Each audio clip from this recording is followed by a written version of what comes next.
জামাত আসলে একটা অশুভ শক্তি। আমার কাছে ভয়ঙ্কর রূপ নিতেছে তারা। তারা রক্ষাটা পার্টি। তারেক রহমানের নির্দেশেই আমরা বাংলাদেশের সাধারণ জনগণ বিএনপি এই সরকারের বিরুদ্ধে আন্দোলনে ঝাঁপিয়ে পড়ছি। এটার কর্তৃত্ব, নেতৃত্ব ফলটা তারেক রহমানের পায় আশা করি। তারা আসলে হ্যাঁ, ওই রাজাকারের পার্টি, আরবদরের পার্টি। তারা যেভাবে ডাকসু নির্বাচনটা সফল হইছে, আশা করি জাতীয় নির্বাচনে তার কোনো প্রভাব পড়বে না। আর আমাদের কেন্দ্র আটপাড়ায় তাদের ঐরকম কোনো ঘাঁটি নেই। হ্যাঁ, ভোটের ঘাঁটি তারা ১০-২০ হাজার ভোটও যে কামাই করবে বা হবে, এটা আমার মনে হয় না, বিশ্বাস হয় না। হ্যাঁ, তাদের অংশটা খুবই কম হবে। হ্যাঁ, জাতীয় পার্টি বরং জামাতের চেয়ে ভোট ২-১টা বেশি পাবে। হ্যাঁ, পায় কেন্দ্রয়। কিন্তু জামাতের এত মেজর কিছু নাই। জামাত নিয়ে চিন্তা করি না কেন্দ্রয়। কিন্তু সারা বাংলাদেশে চিন্তা করলে জামাত পাবে ২০-২৫টা সিট পাইতে পারে। হ্যাঁ, হয়তো আমার ধারণা যতটুকু। কিন্তু জামাত এখনই ক্ষমতার কিছু দ্বারাকান্তে যাওয়ার সুযোগ নাই। হ্যাঁ, যদি কোনো ঐরকম কোনো বড় ধরনের কারচুপি না করতে পারে, হ্যাঁ? আর সরকার যদি এটার পৃষ্ঠপোষকতা না দেয়, তাহলে এরকম কিছু হওয়ার আশা করি না। অবশ্যই জামাত যদি ক্ষমতায় যায় তাহলে বাংলাদেশ পাকিস্তান হবে। এটাই তারা দাবি তো ছিল এরকম। তারা হ্যাঁ, এই জামাত ক্ষমতায় গেলে লাল সবুজের পতাকা থাকবে কিনা থাকবে না এটা সন্দিহান। হ্যাঁ, এবং বাংলাদেশ পাকিস্তান হয়ে যাবে কিনা, হ্যাঁ, এটা আমি সন্দিহান। আচ্ছা, বিএনপি রাজনীতি নিয়ে আপনি কি বলবেন? বিএনপি রাজনীতি নিয়ে আসলে এখন আমি বিএনপি রাজনীতিটাই আমি করি।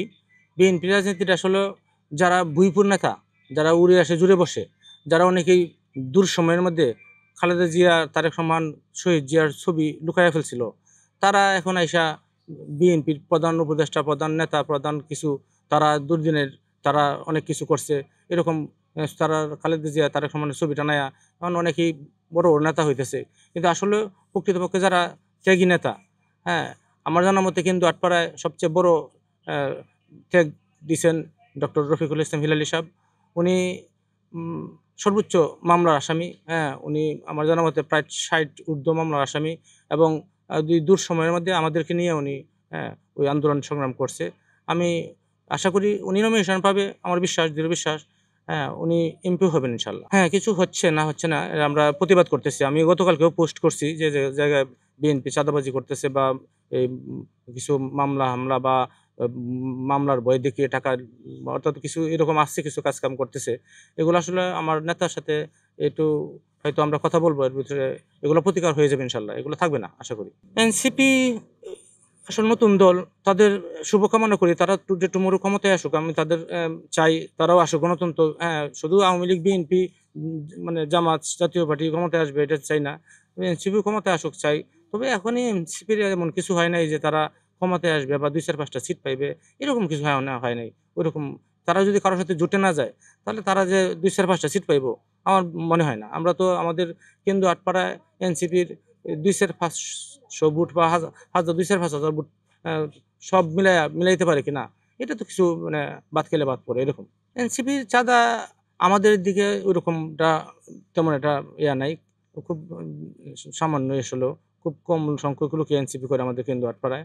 হ্যাঁ, আর যারা ঐরকম করতেছে টুকটাক আমাদের নলেজে আছে, এগুলা হ্যাঁ, এগুলা থাকবে না। আসলেও শহীদ জিয়ার দল বিএনপি যদি আগামী দিনে ক্ষমতায় আসে, তাহলে এইগুলা এনসিপি-টেনসিপি বা অপকর্ম এই ধরনের কিছু থাকার কথা না। থাকবে না ইনশাআল্লাহ।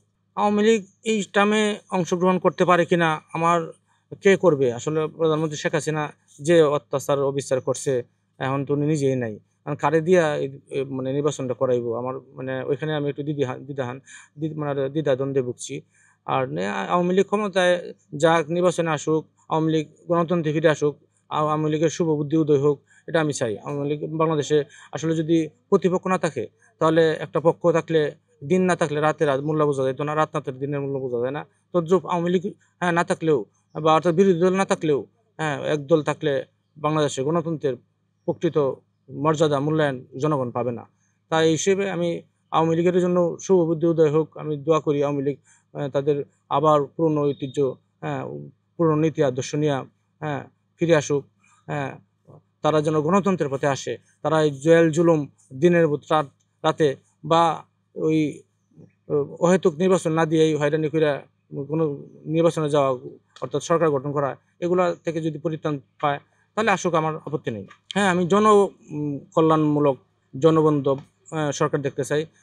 আশা করি বিএনপি আসলে এই আগের সকল হ্যাঁ সরকারকেই, অর্থাৎ আমার বিশ্বাস তারেক রহমান তরুণ নেতা, আমার বিশ্বাস তারেক রহমান যদি বিএনপিকে নিয়ে ক্ষমতায় আসে তাহলে অনেক পরিবর্তন হবে বাংলাদেশের, এবং বাংলাদেশ সিঙ্গাপুর হয়ে যাবে, বাংলাদেশ মালয়েশিয়া হয়ে যাবে, বাংলাদেশ আশা করি বাংলাদেশ আর এই বাংলাদেশ থাকবে না, বাংলাদেশই হবে ইনশাল্লাহ। নতুন প্রজন্মের ভোট আশা করি ওরা দিতে পারছে না, 3 টার্ম 15-17 বছর কোনো ভোট দিতে পারছে না, ভোট লাগছে না। আশা করি ওরা ভোট বিএনপি পাবে, আশা করি ওই তাদের ভোটটা বিএনপি পাবে, আমার বিশ্বাস বিএনপি এই ভোট মেজর ভোটটা পাবে ইনশাল্লাহ।